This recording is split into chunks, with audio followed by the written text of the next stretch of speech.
The shipping community is one of the most interesting things that I've come across, but there are a lot of things that I don't understand and many others are with me. So we tend to view these things as a bit awkward, a bit weird, kind of cringe, like my personality. So today, in a completely satirical way, we're going to take a look at some of the cringiest FNAF fan ships out there. No, these characters do not belong together, so stop it. Okay, this is all a joke, alright? So relax in the comments. Let's do it. In at 10, Freddy and Chica. This is actually just because of the thumbnail for the original Scary Fan Ships video, because I remember making that thumbnail and it was a traumatizing experience. Why do people ship animatronics anyway? Or like, the characters. Like, what's the point? What's the amusement in it? Like, there's no way that, especially in this series, any of these characters are going to be confirmed to be dating. Like, I can understand shipping characters that might get together, like TV shows like Bones or Arrow, but these characters are just giant animals, so what's the point of trying to ship them? I'm not usually one to yak someone's yick, but like, come on. Seriously, I don't understand it. And I mean, like, a bear and a chicken, do you know the size difference there? I couldn't even, like, I don't even care about the size difference of the characters. I'm talking about the actual animals because I can't wrap my head around it, okay? Although a chicken the size of a bear would be a good source of protein. In at 9, Baby X Puppet.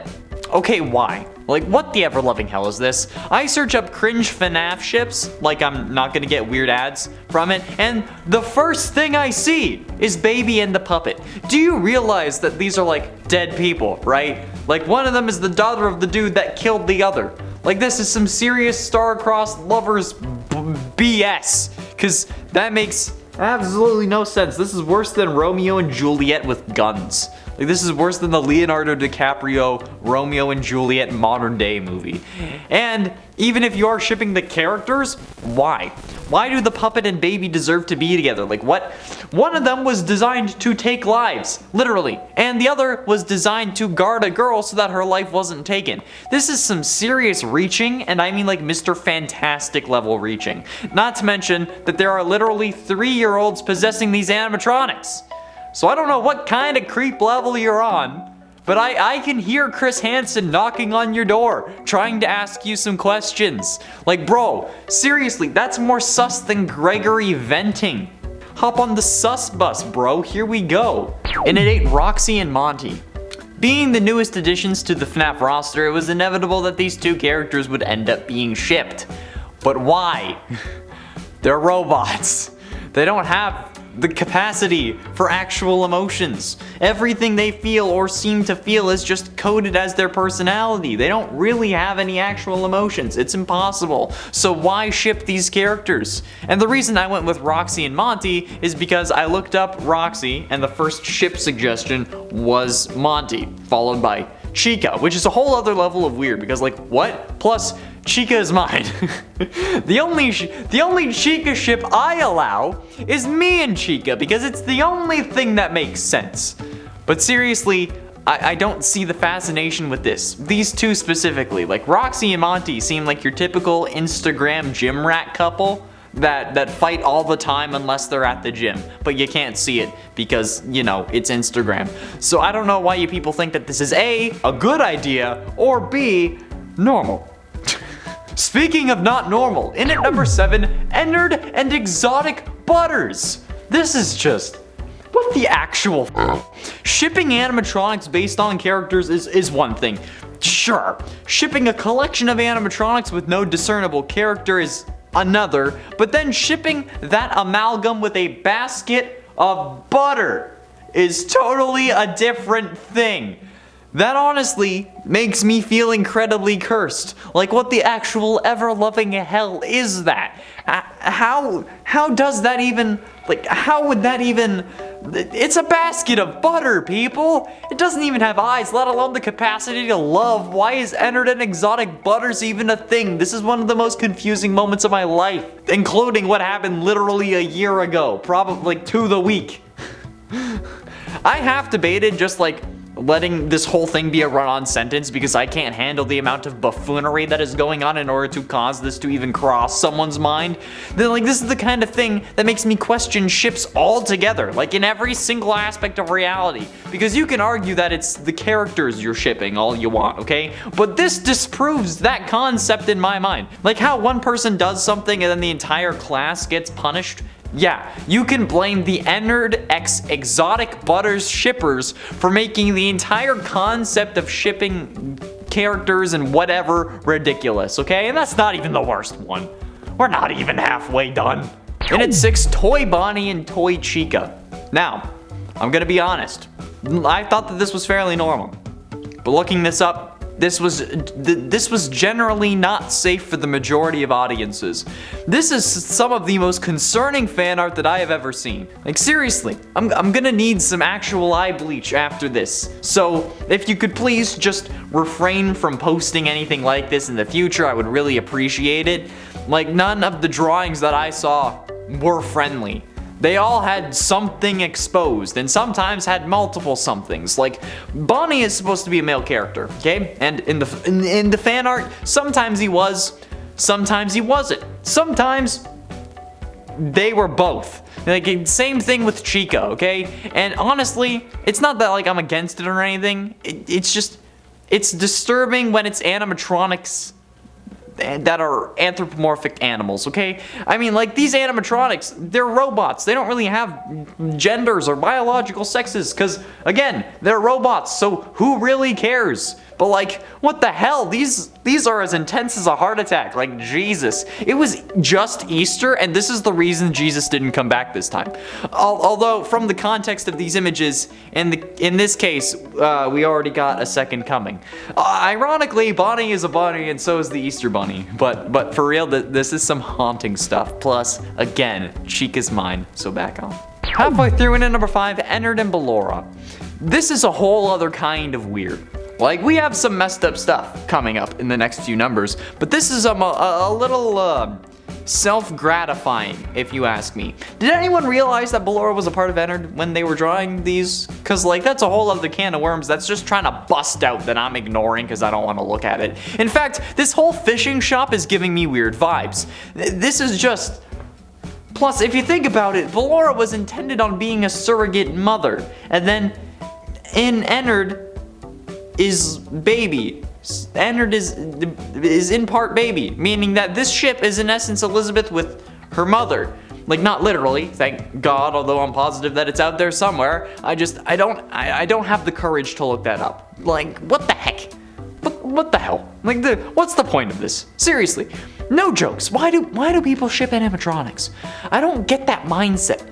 It's not like they're gonna make any of these canon, because again, they're animatronics. It's weird. Although I guess it's not as bad as like shipping like people together, like real people, not characters. Like instead of shipping Peter and MJ, you ship Tom and Zendaya. I mean, like that would be weirder if they weren't dating, but like if you ship two like actual humans that aren't dating, that's weird. They are dating, right? I thought that was confirmed. In at 4, Springtrap and Sans. This is just... This is worse than Ennard and Exotic Butters, honestly. Like, why are you shipping Springtrap with Ness? Get it? Because Sans is Ness. That's not even a character in the series, for God's sakes. Like, that is cringe. How the ever-loving hell does that even work?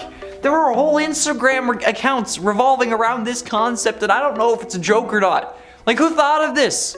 What made this idea come to life? How many illicit substances were you on at the time of conception? How many cigarettes did you smoke? How much wine did you, how much sushi did you eat when you were inseminated with this idea?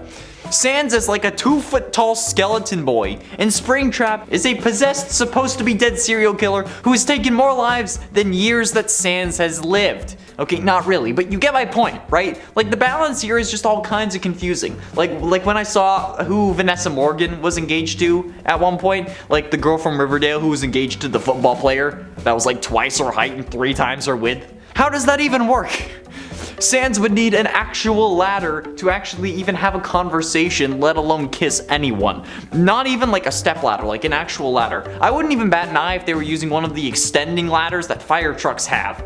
Like, yeah, this is all kinds of screwy. And this is in part the reason I need to bleach my eyes, honestly. Getting close to the end, into number 3, Vanny and Burntrap. This one is just all kinds of wrong. Firstly, this is the most Stockholm Syndrome thing to the goddamn max. Okay, like Vanny is literally being kept captive inside of her mind by Burntrap to a point where she literally fears for her life when her shrink finds out she bought fabric for a costume. She's under his command at basically any time, and then you people want to ship her with the body of a dead serial killer trapped in an animatronic that was then repossessed by the same dead serial killer's sentient code form. Do I need to explain how messed up that is? Really? Like, bro, we thought William was rotting before, now he is literally rotten. Now, it is finally his corpse version. Like, what the hell? Who, the ever-loving flying thought that this was a sane combination? Like, don't get me wrong, Vanessa is looking fly as hell in the base game. The sass when interrogating Freddy certainly got me moving. But this is messed up. Like, at least ship her with an alive serial killer. And ultimately, in at number 2, Mike and Baby. Shipping Michael and Baby is very similar to shipping Vanny and Burntrap, considering how Baby is definitely going to be a bigger antagonist later in the series, or at least has the potential to be, since in the FNAF 6 ending she wanted to impress dear old dad. But this time around, it has the added layer of Michael and Baby being siblings. Yes, if you don't remember, somehow, Baby is possessed by the spirit of Elizabeth, William's daughter, and more importantly in this situation, Michael's sister. You can tell me that it's the character you're shipping all you goddamn want, but in this instance, you are shipping a character who in that reality, in that world, is a real human. Therefore, you would have to be shipping them with the animatronic that is also real. And just how would that have to work from a logical standpoint? That's just how it would have to work from a logical standpoint. Therefore, you are literally shipping Michael and his dead sister. And that is the most cringe-worthy thing that I have ever seen. Okay, well, the second cringiest, because this next one, oh boy, is it a doozy. And I've mentioned this many times before, but as of like a month ago, for reasons that I will not explain, I have a vendetta against this. So I am tearing him to shreds as much as I can. Finally, in at number 1, Springtrap and anyone. Okay, Springtrap is one of the most confusingly Rule 34'd characters I have ever seen. There have been multiple people who have DM'd me on Instagram saying that they're in love with Springtrap, and then there are others who have sent me ruled art of Springtrap, along with the reason that caused me a great deal of pain that I'm not going to talk about. But let's get one thing straight, okay? No matter who you are shipping, Springtrap and whoever, you are shipping them with a possessed serial killer who probably took their lives to begin with, who should be dead but is being kept alive by the spirit of their dead son. There is no Springtrap character, okay? The character is Springlock Bonnie. But using the name of Springtrap, you are actively shipping the William Afton version of Spring Bonnie. And let's say you're shipping him with any of the original 5 animatronics. It doesn't matter who, okay? Boom! You're shipping him with one of his victims because, again, he is in that real world a person. Same thing as Michael, okay? Ship him with the puppet, boom, his first victim. With Baby, boom, that's his daughter. The amount of let's call it love that this character gets is frightening, and in reality it showcases the daddy issues you all have. And normally that would be fine, but in this instance this is like, was your father Jeffrey Dahmer? God. That's all the time we have for today because I don't want to deal with this again. Thanks for watching, I'm leaving.